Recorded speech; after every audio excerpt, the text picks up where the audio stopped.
First of all, Your Excellency Ambassador, I would like to thank you for this opportunity to have the talks with young ambassadors. And secondly, I would like to introduce myself just a little bit. I'm a young European ambassador and a recent graduate of the College of Europe, and I'm specialized in EU's international relations and diplomacy. And while doing my studies, I wrote 2 master's degrees in EU-Armenia relations. In this context, I'm interested to know your opinion on the EU-Armenia relations.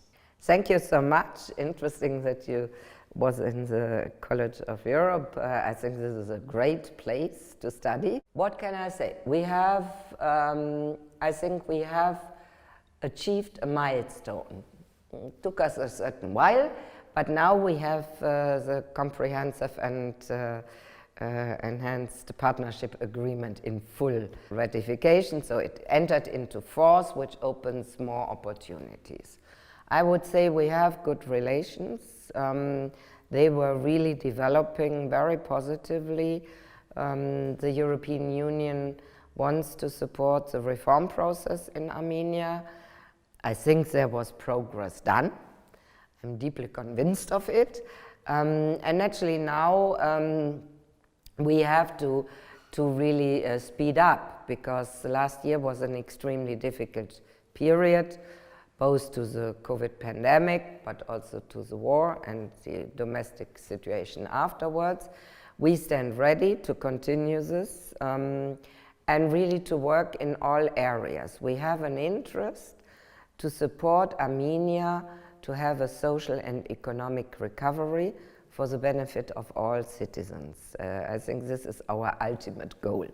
And in the same time, you need to continue the reform process you already started, and we stand ready to continue to cooperate on this.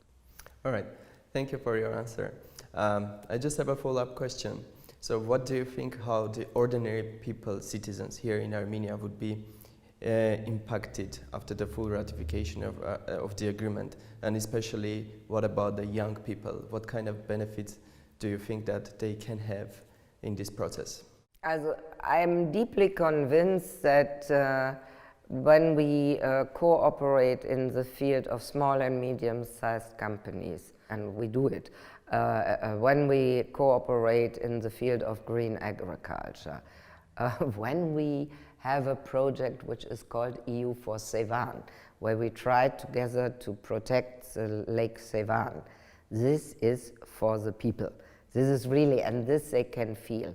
I would say we have joint problem right now. Many Armenians are still in a status of shock. So perhaps it is not the moment that they want to know that we are supporting, let's say, certain tourist companies in Tavush or in Chirac. But in the end, what we are doing is always aimed to be for the benefit of the people. There are different layers. Also, if you do the reform process, like we work on the budget support for the justice reform, this means in the end a clear fight against corruption. A clear development of the judiciary system. This is in the interest of the people. You do not see it. If you are not going into a court case, you don't see it. If we are supporting small companies in rural areas, I think people can get it. When we are giving humanitarian assistance like we did during the COVID pandemic, but also now after the war, for people who need it, vulnerable groups, they feel it, they see what they get. So it is always different layers. I think we have a policy dialogue, we have really more and more cooperation in different sectors, and youth is especially important because you are the future of your country. So what we do is we are supporting, let's say, reforms in the area of education. I hope soon to see the final education strategy. This was postponed a bit due to the situation, but there we stand ready to support. We are within the European Union supporting partnerships among universities and with universities in the European Union. We are giving scholarships. Erasmus Plus is a great program. We have the European School in Tbilisi, which is also open for all 6 Eastern Partnership countries, and it is great to see people there. We have other projects where people can have experience via a visitors program, for example, of the European Parliament, which gives certain people the possibility to get connected and information about EU institutions. And we have naturally the big program EU for Youth, where we have already implemented quite a lot of programs. We will have 2 additional coming, because I'm deeply convinced that young people, you are the driving force to develop the future of your country. I'm also keen to get the information and also the opinion. I love also to have a discussion on certain things, and I want to give young people the access to education, to jobs, and also to make a possibility for their own business. And there we are very strong in the tech sector, whether you take the TUMO Convergency Center, the School 42, but we also have other things where we have we boost startups, we give knowledge, but we also give grants, not to everybody, but there are possibilities, and this is meant to give young people the opportunity to live their dream. Well, thank you. Your words addressed to young people are quite inspiring, and I, from my own experience, can confirm what you said, because I have been a beneficiary of European Union's Jean Monnet scholarship, and it gave me an opportunity to go to study in Europe in different countries.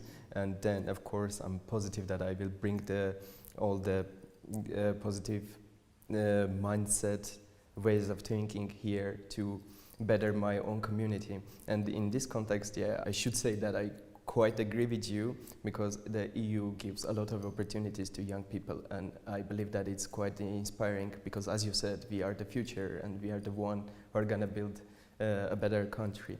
So my question would be in the context of SIPA agreement. It's not a secret that here in Armenia we are living in quite challenging times.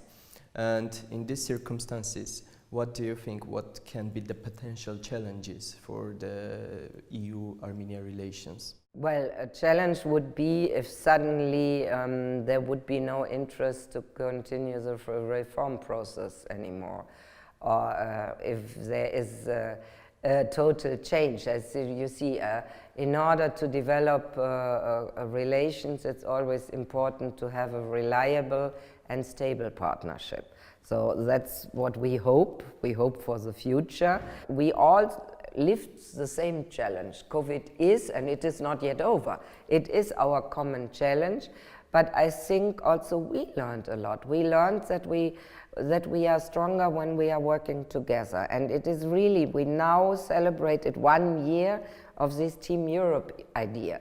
And this works perfectly here. We have shown it during the pandemic, and we also now continue to do it to help with the recovery, which means EU and member states. And we take the experience and the knowledge and also the funding from the member states and do it together.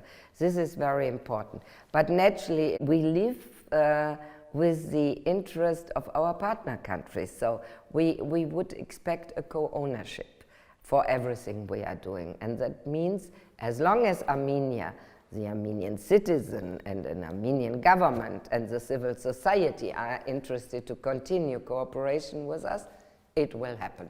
Thank you for your answer. As I mentioned, I'm strongly interested in EU-Armenia relations, and the new SIPA agreement, at least it seems to me, opens a wide range of prospects of cooperation. However, the new agreement does not include a free trade article between EU and Armenia. And as we know, one of the EU's powers in the world is the free trade with its partner countries. So what would you say in this regard? Do you think that it can be a potential challenge for the development of the relations? I'm always thinking that you have to use the full potential of the relations, really to go every avenue. We are having a strong cooperation in trade. I think it is important that Armenia comes nearer to the European legislation and also European standards. We are working on this. So it is naturally the decision of Armenia how far they want to go, but let's say within the system we have now, we have quite a lot of potential to extend our also trade relations, to give Armenian companies the possibility to export to the European Union.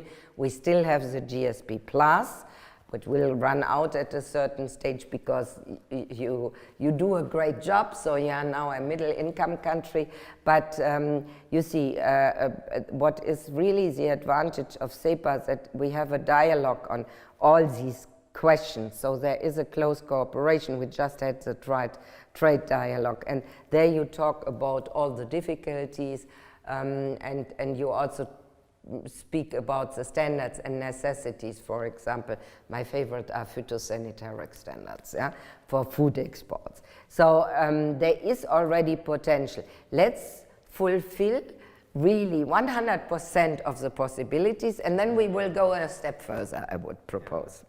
All right, I thank you for your optimism, and me as an individual and a citizen of Armenia, I share your optimism, and hopefully we can reach our most potential of cooperation, and then we will see what will happen next.